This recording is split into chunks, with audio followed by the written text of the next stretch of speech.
Assalamualaikum warahmatullahi wabarakatuh. Perkenalkan, nama saya Puput Andika dengan NIM E1C020147, kelas 5F, Program Studi Pendidikan Bahasa dan Sastra Indonesia, Fakultas Keguruan dan Ilmu Pendidikan dari Universitas Mataram. Baik, di sini saya akan menjelaskan terkait dengan materi psikologi sastra. Yang pertama yaitu pengertian psikologi sastra dan hubungan psikologi dengan kesusastraan. Pengertian psikologi sastra. Psikologi berasal dari kata psyche yang berarti pikiran, jiwa atau ruh, serta logos yang berarti pengetahuan, warna ataupun kajian. Psikologi adalah ilmu tentang pikiran atau jiwa. Menurut KBBI, psikologi adalah ilmu yang berkaitan dengan proses mental, baik normal maupun abnormal, dan pengaruhnya pada perilaku. Psikologi juga adalah ilmu tentang gejala dan kegiatan jiwa. Psikologi sastra adalah bagian dari pendekatan untuk mengkritik sebuah karya sastra. Dalam psikologi sastra, unsur sastra harus lebih menonjol. Jadi, psikologi sastra merupakan cabang ilmu kajian sastra yang melihat karya sastra sebagai aktivitas dan pantulan kejiwaan. Karya sastra sendiri memiliki arti karya cipta yang berisi permasalahan yang ada di lingkungan sekitar atau permasalahan yang dialami oleh pengarangnya. Selanjutnya yaitu hubungan psikologi dengan kesusastraan. Hubungan psikologi dengan kesusastraan adalah karya sastra tidak dapat dilepaskan dari masalah penciptaan yang melibatkan berbagai macam masalah kejiwaan. Maka untuk memahaminya perlu dilakukan dengan menggunakan dukungan dari ilmu psikologi. Psikoanalisis digunakan untuk menilai suatu karya sastra karena psikologi dapat menjelaskan suatu proses kreatif yang ada di balik penciptaan suatu karya sastra. Dengan demikian, hubungan antara psikologi dan sastra adalah: pertama, menilai suatu karya dengan psikologi; kedua, menganalisis tokoh dalam karya sastra; ketiga, menganalisis jiwa pengarang; keempat, menganalisis tema utama; kelima, menalar perilaku tokoh cerita; keenam, mengetahui motif penciptaan; ketujuh, mengkaji konflik pada suatu karya; dan yang terakhir yaitu menganalisa pengaruh karya sastra.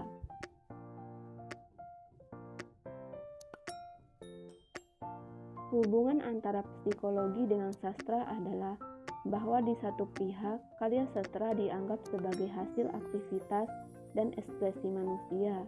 Di pihak lain, psikologi sendiri dapat membantu pengarang dalam mengentalkan kepekaan dan memberi kesempatan untuk menjajaki pola-pola yang belum pernah terjamah sebelumnya. Hasil yang dapat diperoleh adalah kebenaran yang mempunyai nilai-nilai artistik yang dapat menambah koherensi dan kompleksitas karya sastra tersebut, menurut Welle dan Warren 1989.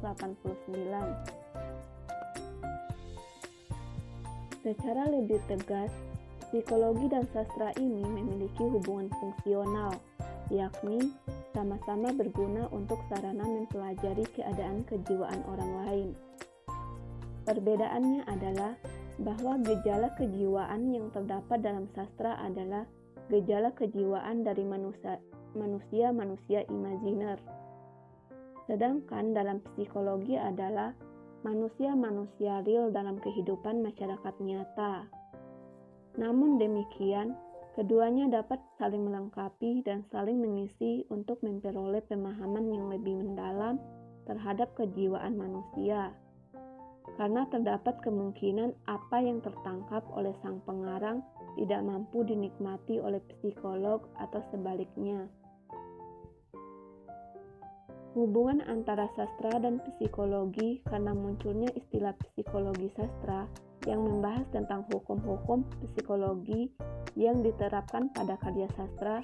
Misalnya, karakter tokoh-tokoh dalam suatu karya sastra diciptakan pengarang berdasarkan kondisi psikologis yang dibangun oleh pengarangnya. Kemudian materi yang kedua yaitu mengapa karya sastra bisa dianalisis menggunakan ilmu psikologi. Karya sastra bisa dianalisis menggunakan ilmu psikologi karena psikologi turut berperan penting dalam menganalisis sebuah karya sastra dengan melihat dari sudut pandang kejiwaannya, baik dari sudut pandang pengarang, tokohnya, atau karyanya itu sendiri.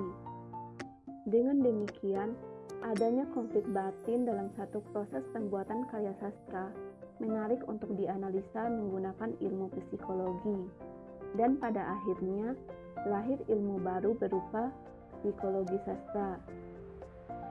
Dengan meneliti sebuah karya sastra yang dilakukan melalui pendekatan psikologi sastra, secara tidak langsung hal itu telah melibatkan ilmu psikologi.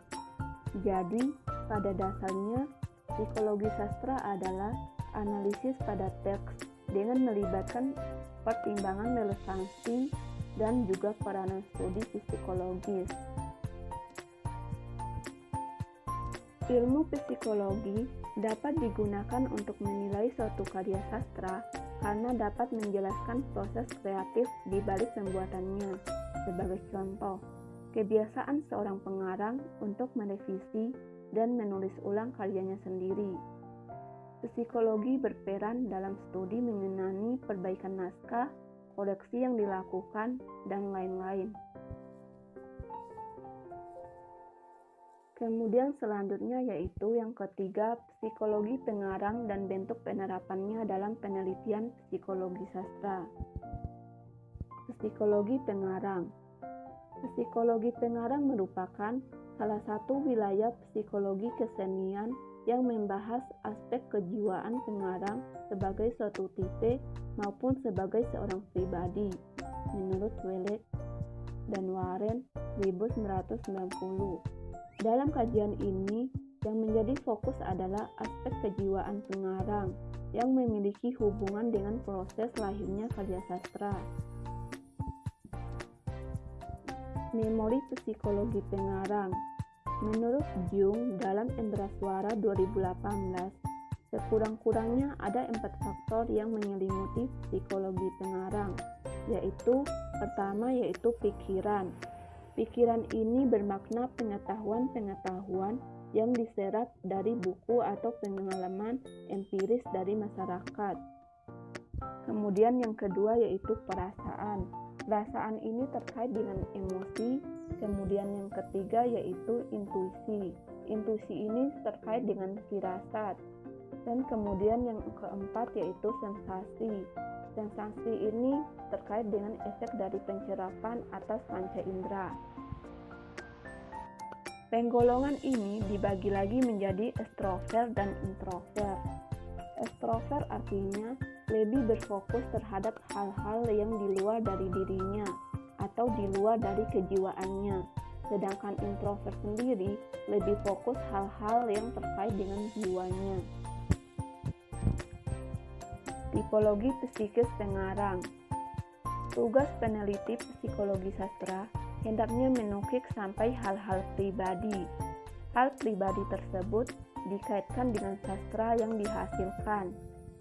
Kemudian ada penyair lirik, penyair romantik, penyair dramatik, dan penyair epik. Pengarang adalah makhluk multijiwa. Kemudian selanjutnya yaitu bentuk penerapan psikologi pengarang dalam penelitian psikologi sastra. Perspektif psikologi pengarang menekankan pada bagaimana kejiwaan pengarang mempengaruhi karya sastra itu sendiri atau bagaimana karya sastra itu sesungguhnya mengekspresikan jiwa pengarang. Contohnya, pada puisi Aku Chairil Anwar, aku di sana dalam puisi itu diasosiasikan dengan Chairil Anwar sendiri atau dengan penyairnya sendiri. Perspektif aktif yang bukan psikologi pengarang bisa saja aku di sana disebut sebagai aku lirik, artinya tidak lulus sebagai pengarang. Tugas peneliti psikologi sastra adalah menemukan sekian banyak unsur psikis itu, sehingga makna hakiki akan tertangkap. Pengarang yang bagus tentu kaya akan unsur-unsur psikis tersebut, sekaligus mampu mengolah dalam karya sastra. Endraswara 2008. Ketika meneliti mengenai kajian psikologi sastra, objek kajiannya memiliki 4 konsep penelaahan. Pertama, fokus penelitian terhadap psikologi pengarang sebagai tipe. Kedua, meneliti bagaimana proses kreatif pengarang terhadap kejiwaannya. Ketiga, mengaitkan teori-teori psikologi terhadap karya sastra. Keempat, meneliti mengenai dampak psikologi teks sastra terhadap pembaca. Dalam menuliskan karyanya, para pengarang pasti menghadirkan tokoh dengan karakter dan perilaku yang unik untuk menambah daya tarik pada cerita yang dituliskannya. Aspek inilah yang diangkat oleh psikologi sastra sebagai bahan kajian, terutama mengenai latar belakang tindakan dan pikiran dari para tokoh dalam karya sastra terkait. Dalam sastra Indonesia, kajian psikologi pengarang pernah diterapkan oleh Arif Budiman dalam bukunya Chairil Anwar, Sebuah Pertemuan, dan Subagio Sastrowardoyo, Sosok Pribadi dan Sajak. Buku Chairil Anwar, Sebuah Pertemuan, semula ditulis oleh Arif Budiman sebagai skripsi sarjana dari Fakultas Psikologi Universitas Indonesia, yang kemudian diterbitkan oleh penerbit Pustaka Jaya, Jakarta 1976. Sebagai tulisan yang dipersiapkan oleh seorang calon sarjana psikologi, dalam membaca dan memahami puisi-puisi Chairil Anwar dan diri Chairil Anwar, Arif Budiman menggunakan teori psikologi Gestalt. Dalam kajian tersebut, kita melihat bagaimana teori psikologi, khususnya psikologi Gestalt, diaplikasikan untuk memahami kondisi kejiwaan penyair dan sajak atau puisi yang ditulisnya. Budiman memilih judul untuk tulisannya Chairil Anwar, Sebuah Pertemuan, karena dia memang lebih memfokuskan pada aspek psikologis Chairil yang berkorelasi dengan isi dan bahasa puisi yang ditulisnya. Untuk dapat melakukan kajian semacam ini, maka data biografi pengarang dan kondisi kejiwaannya harus diperoleh dan dipahami secara maksimal. Pokok materi yang keempat yaitu psikologi pembaca dan bentuk penerapannya dalam penelitian psikologi sastra. Psikologi pembaca. Psikologi pembaca adalah jenis dari kajian psikologi sastra yang memiliki fokus terhadap pembaca. Para pembaca akan menginterpretasikan apa yang sudah dibaca dan akan mempengaruhi kondisi kejiwaannya. Kemudian selanjutnya yaitu bentuk penerapan psikologi pembaca dalam penelitian psikologi sastra. Yang menjadi objek kajian dalam psikologi pembaca adalah pembaca secara nyata membaca, menghayati, dan menginterpretasikan karya sastra, menurut Wijatmi 2011. Lesser dalam Endraswara 2011 mengembangkan teori emotif yang memungkinkan dia mendeskripsikan efek-efek relief yang dirasakan pembaca. Untuk keperluan ini, Lesser memanfaatkan sarana analisis psikoanalisis superego, ego, dan id. Setiap karya sastra memiliki efek superego, ego, dan id yang perlu direfleksikan oleh pembaca. Endraswara membagi dua karya sastra terhadap pembaca, yaitu daya keras dan daya lunak karya sastra.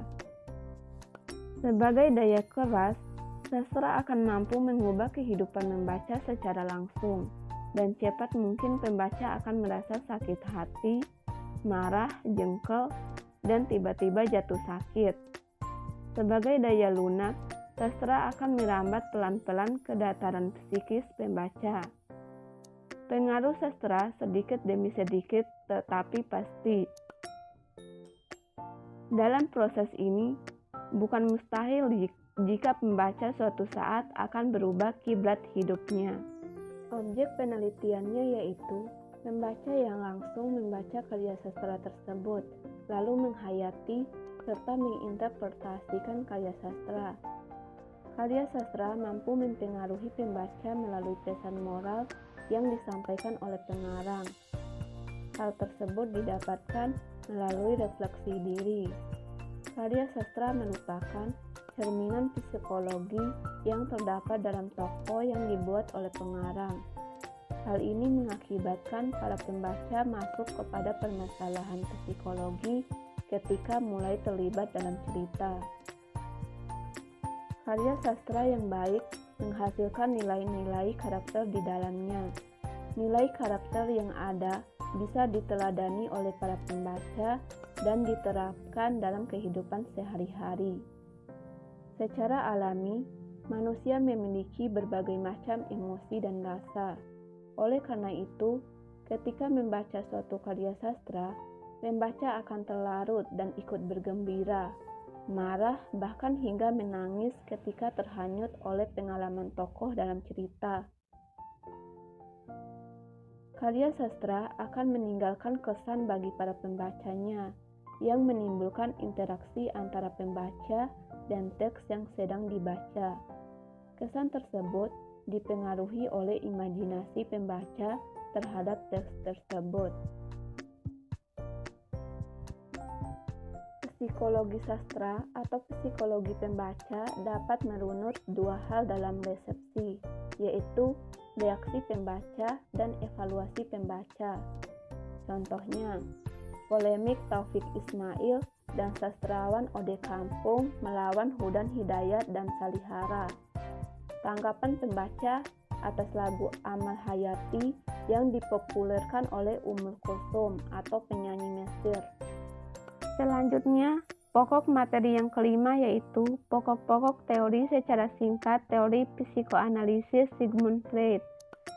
Dasar teori psikoanalisis Sigmund Freud. Peran penting dari ketidaksadaran beserta insting-insting seks dan agresi yang ada di dalamnya dalam pengaturan tingkah laku menjadi karya atau temuan monumental Freud.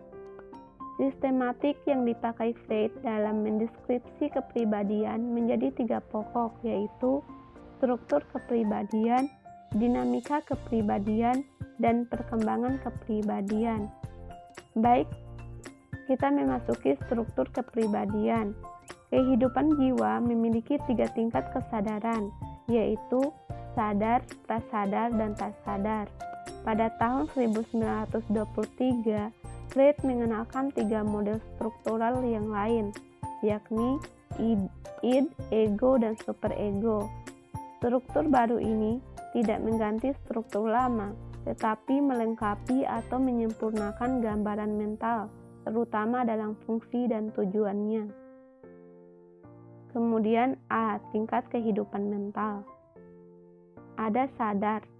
Tingkat kesadaran yang berisi semua hal yang kita cermati pada saat tertentu.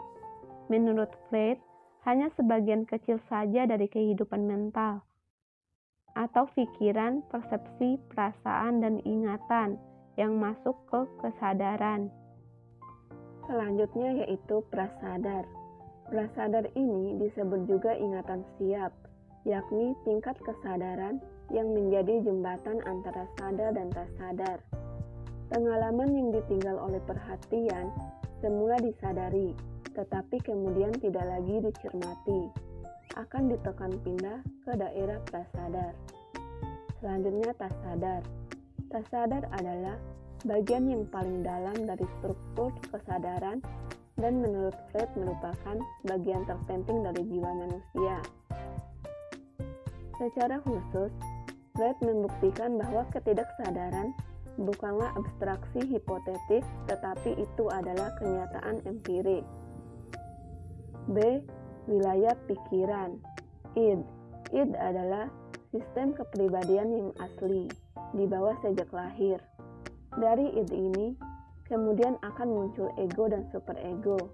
Saat dilahirkan, id berisi semua aspek psikologi yang diturunkan, seperti insting, impuls, dan drivers. Id berada dalam beroperasi dalam daerah tak sadar, mewakili subjektivitas yang tidak pernah disadari sepanjang usia. Id berhubungan erat dengan proses fisik untuk mendapatkan energi psikis yang digunakan untuk mengoperasikan sistem dari struktur kepribadian lainnya.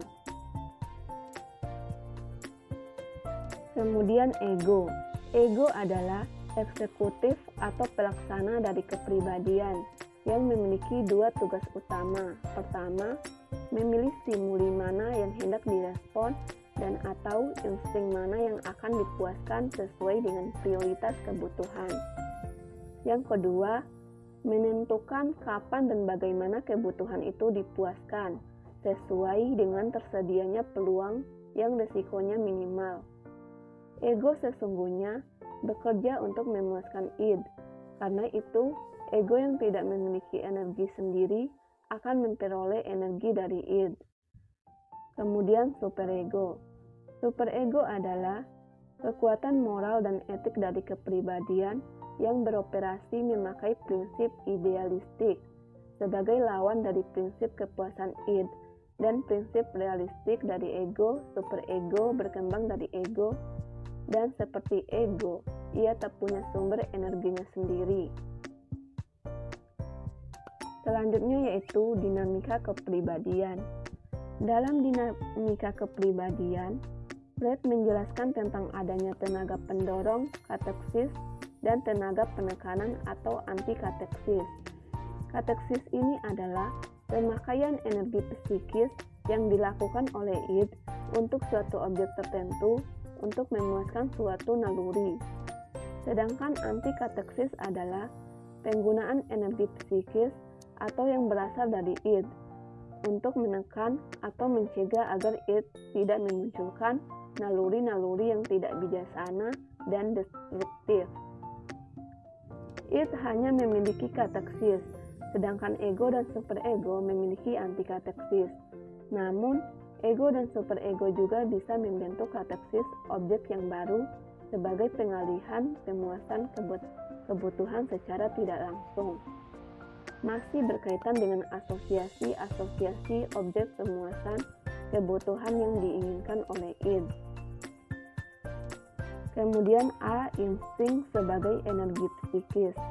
Insting adalah perwujudan psikologi dari kebutuhan tubuh yang menuntut pemuasan, misalnya insting lapar, berasal dari kebutuhan tubuh secara fisiologis sebagai kekurangan nutrisi, dan secara psikologis dalam bentuk keinginan makan. Kemudian B. Jenis-jenis insting. Ada dua jenis insting, yaitu insting hidup dan insting mati.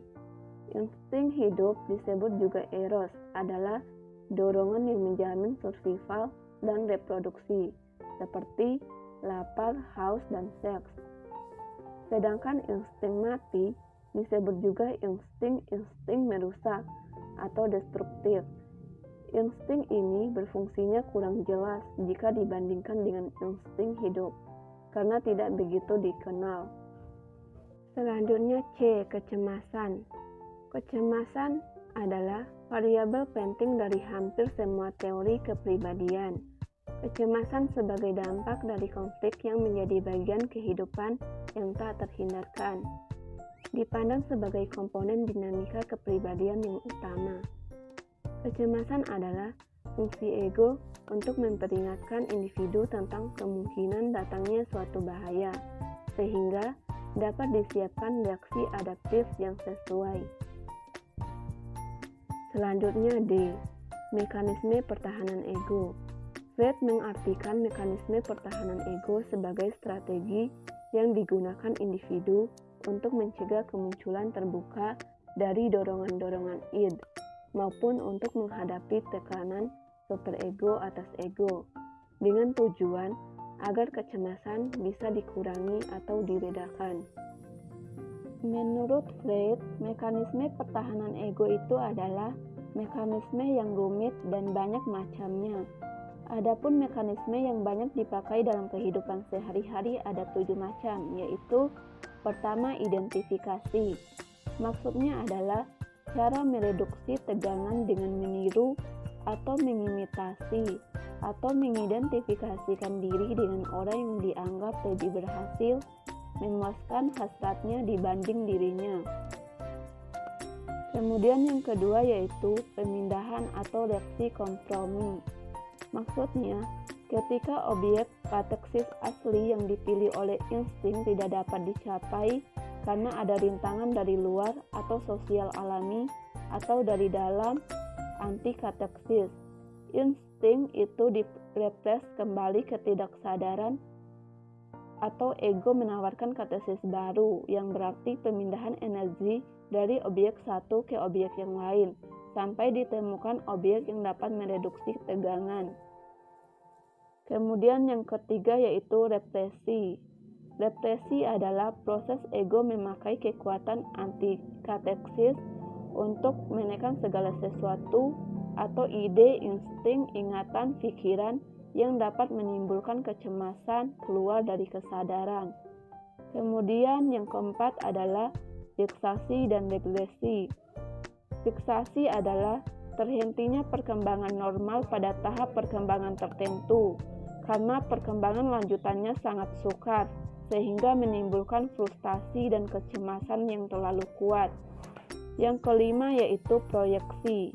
Proyeksi adalah mekanisme mengubah kecemasan neurotis atau moral menjadi kecemasan realistis dengan cara melemparkan impuls-impuls internal yang mengancam dipindahkan ke objek di luar, sehingga seolah-olah ancaman itu terproyeksi dari objek eksternal kepada diri orang itu sendiri.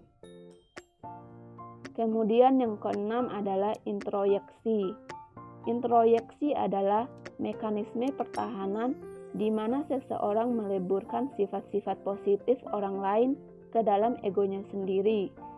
Yang ketujuh adalah pembentukan reaksi. Maksudnya di sini adalah tindakan defensif dengan cara mengganti impuls atau perasaan yang menimbulkan kecemasan dengan impuls atau perasaan lawan atau kebalikannya dalam kesadaran. Misalnya, benci diganti cinta, rasa bermusuhan diganti dengan ekspresi persahabatan. Kemudian yaitu perkembangan kepribadian.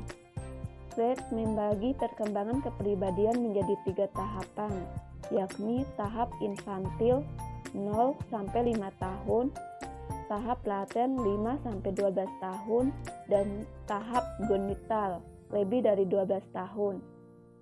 Tahap infantil yang paling menentukan dalam membentuk kepribadian terbagi menjadi 3 fase, yakni fase oral, fase anal, dan fase falis. Perkembangan kepribadian ditentukan terutama oleh perkembangan biologis, sehingga tahap ini disebut juga tahap seksual infantil.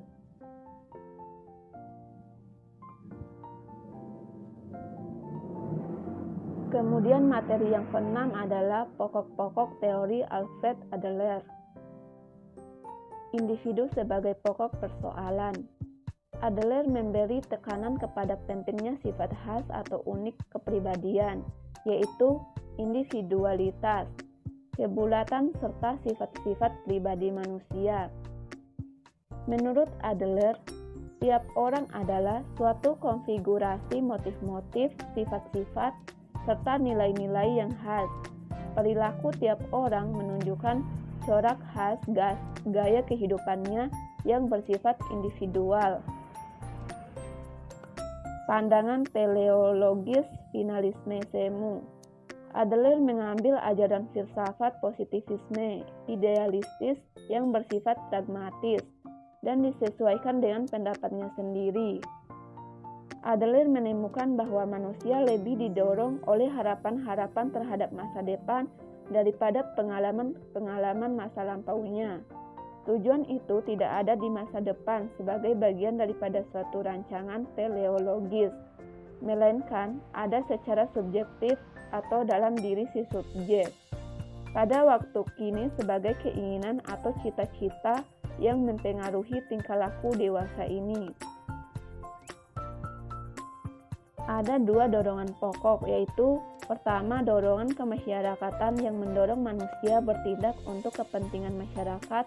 Yang kedua, dorongan keakuan yang mendorong manusia bertindak untuk kepentingan diri sendiri. Kemudian yaitu rasa rendah diri dan kompensasi. Adler meyakini bahwa manusia dilahirkan disertai dengan perasaan rendah diri. Seketika individu menyadari eksistensinya, ia merasa rendah diri akan perannya dalam lingkungan. Individu melihat bahwa banyak makhluk lain yang memiliki kemampuan meraih sesuatu yang tidak dapat dilakukannya. Adler menyelidiki tentang orang-orang yang sakit menderita di daerah-daerah tertentu pada tubuhnya.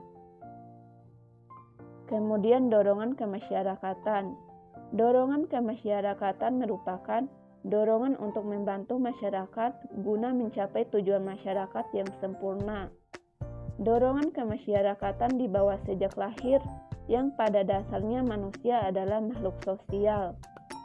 Namun, kemungkinan hidup bermasyarakat tidak langsung nampak, melainkan harus ada latihan maupun bimbingan. Dari perkembangan teori Adler dapat digambarkan sebagai berikut. Pertama, mula-mula manusia dianggap didorong oleh dorongan untuk mengejar kekuatan dan kekuasaan sebagai lantaran untuk mencapai kompensasi bagi rasa rendah dirinya.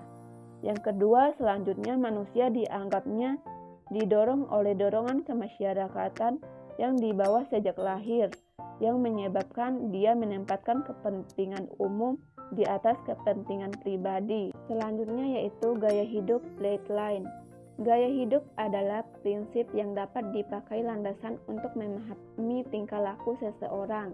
Dengan melihat gaya hidup, akan diketahui sifat khas dari seseorang. Selanjutnya, diri yang kreatif. Diri yang kreatif adalah penggerak utama, pegangan filsafat, sebab pertama dari semua tingkah laku. Self kreatif merupakan puncak prestasi Adler sebagai teoris kepribadian. Diri kreatif memberi arti kepada hidup, yang menetapkan tujuan serta membuat alat untuk mencapainya. Dengan prinsip ini, Adler ingin menjelaskan bahwa manusia adalah seniman bagi dirinya. Selanjutnya, arti psikologi individual.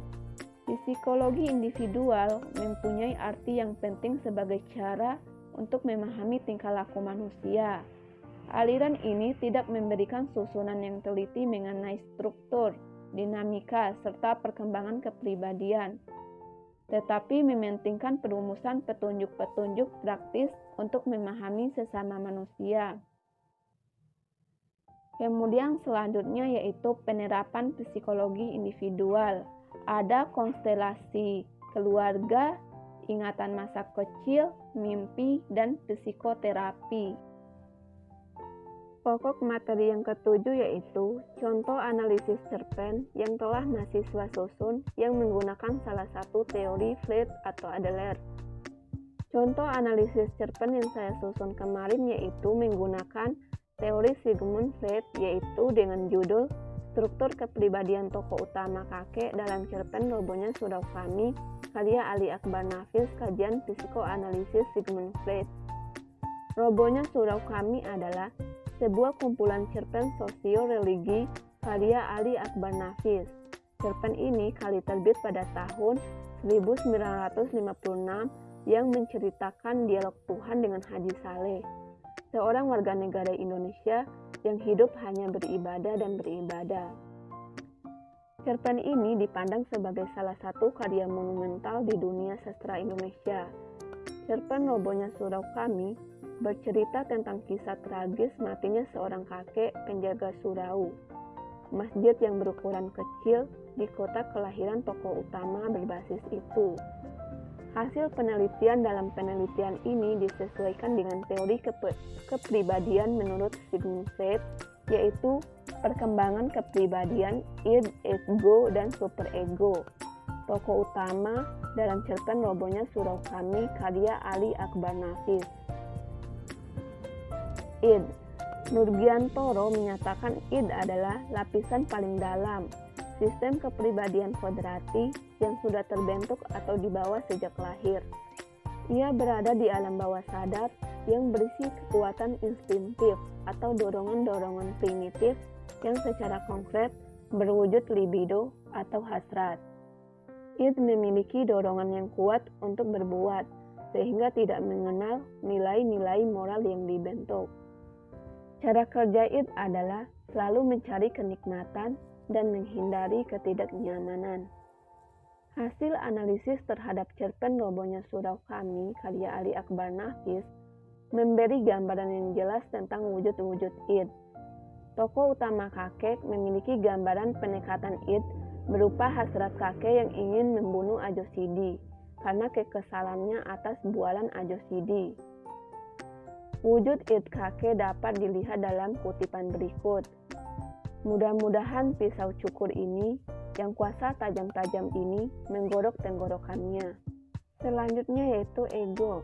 Ego adalah pengendali agar manusia bertindak dan berhubungan dengan cara-cara yang benar sesuai dengan kondisi nyata, sehingga id tidak terlalu terdorong keluar. Ego berada di antara alam sadar dan alam bawah sadar. Ego memberikan tempat pada fungsi mental utama seperti penalaran, penyelesaian masalah, pengambilan keputusan, dan memberikan pertimbangan pada manusia. Apakah ia mampu memuaskan diri tanpa mengakibatkan kesulitan bagi dirinya sendiri? Meski demikian, ego tidak memiliki moralitas karena keduanya tidak mengenal nilai baik dan buruk. Tugas ego adalah untuk mengambil keputusan akan mencerminkan pribadi seseorang dalam masyarakat.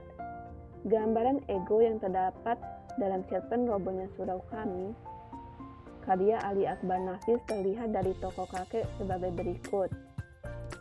Tadi subuh kakek kedapatan mati di suraunya dalam keadaan yang menyedihkan sekali.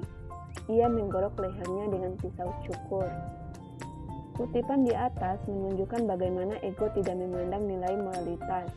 Keputusan kakek untuk mengakhiri hidupnya dengan menggorok lehernya memang di luar nilai-nilai yang ada dalam masyarakat. Keputusan ini sebagai akibat dari bualan Ajosidi tentang kakek yang kemudian menjadikan ego kakek tidak rasional. Kakek memutuskan untuk bunuh diri. Meski ego memberikan pertimbangan, tetapi dorongan id yang kuat menjadikan ego dalam tokoh kakek memuncak sehingga pengambilan keputusan menjadi tidak rasional. Selanjutnya itu superego. Superego di pihak lain adalah representasi nilai-nilai moral yang berlaku di masyarakat. Superego itu sendiri sama halnya dengan hati nurani yang mengenali nilai baik dan buruk dan mengacu pada moralitas. Superego menentukan pilihan perilaku dan tindakan seseorang apakah baik dan pantas. Ia bersifat idealistik dan sekaligus berfungsi mengontrol sikap dan tingkah laku agar sesuai dengan nilai-nilai. Superego akan membatasi segala keinginan dari id yang tidak terkendali. Kutipan berikut akan menunjukkan gambaran superego dalam diri tokoh kakek. Berikut kutipannya. Marah. Ya, kalau aku masih muda, tapi aku sudah tua. Orang tua menahan ragam. Sudah lama aku tak marah-marah lagi. Takut aku kalau imanku rusak karenanya, ibadahku rusak karenanya. Sudah begitu lama aku berbuat baik, beribadah, bertawakal kepada Tuhan. Sudah begitu lama aku menyerahkan diri kepadanya. Dan Tuhan akan mengasihi orang sabar dan tawakal. Kutipan di atas menunjukkan bagaimana superego berusaha memberi pertimbangan nilai moral yang baik pada diri kakek untuk mengambil keputusan agar tidak marah pada buatan Ajosidi. Marah bukanlah jalan terbaik, karena jika marah-marah kakek takut iman dan ibadahnya rusak. Superego memberi pertimbangan untuk mengambil keputusan terbaik. Keputusan tersebut ditunjukkan kakek dengan menahan amarahnya. Materi selanjutnya yaitu prosedur penelitian psikologi sastra. Tahap persiapan penelitian. Ada beberapa tahap persiapan penelitian. Pertama yaitu tahap memilih pendekatan, kedua tahap memilih diksi, ketiga tahap membaca intensif, keempat tahap menentukan teori, kelima tahap mendalami teori, keenam tahap merumuskan judul, ketujuh tahap mempersiapkan perangkat penelitian, dan yang terakhir adalah tahap menyusun proposal. Kemudian selanjutnya tahap rumuskan judul. Ada beberapa tahap rumuskan judul, yaitu pertama spesifik, kedua bervariabel, dan ketiga yaitu mencerminkan jenis pendekatan. Kemudian tahap mempersiapkan perangkat penelitian. Ada beberapa tahap mempersiapkan perangkat penelitian. Yang pertama yaitu variabel dan objek studi. Yang kedua yaitu data dan jenis data. Yang ketiga sumber data. Keempat sampel dan sampling. Kelima instrumen penelitian. Yang keenam pengumpulan data dan analisis data. Kemudian selanjutnya tahap pekerjaan lapangan. Tahap pekerjaan lapangan ada beberapa tahap, yaitu pertama tahap menyiapkan perlengkapan, kedua tahap mengumpulkan data, ketiga tahap analisis data, dan keempat tahap pemaknaan. Baik, itu saja materi psikologi sastra yang dapat saya jelaskan. Lebih dan kurangnya saya mohon maaf. Terima kasih. Wassalamualaikum warahmatullahi wabarakatuh.